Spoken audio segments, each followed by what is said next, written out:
Okay mga papi, done installation po tayo dito sa Bristol ATR 180 DSK-D11. So dito natin nilagay sa may crash guard ni sir. So ayan. So itong ilaw na to 160 watts po siya. So pakita po natin. So ang low beam ni sir white, ayan, napakaliwanag po niyan. High beam yellow. Sa switch ni sir, ginamit natin domino 3-way switch. So dito siya nakapwesto. Tapos naglagay tayo ng stainless bracket passing light. So pag napatay, passing, low beam, passing.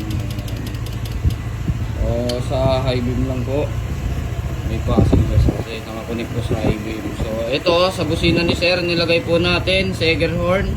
Kapag yan, naka-off yan, stop yung pupunog. Long press po natin, magra-rapid po siya.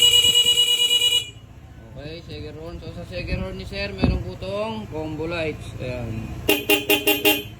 So rapid, low beam, rapid, high beam. Okay. Nagustuhan nyo yung mga ganitong promo packages namin, pupunta lang po dito sa Escuturistas online shop.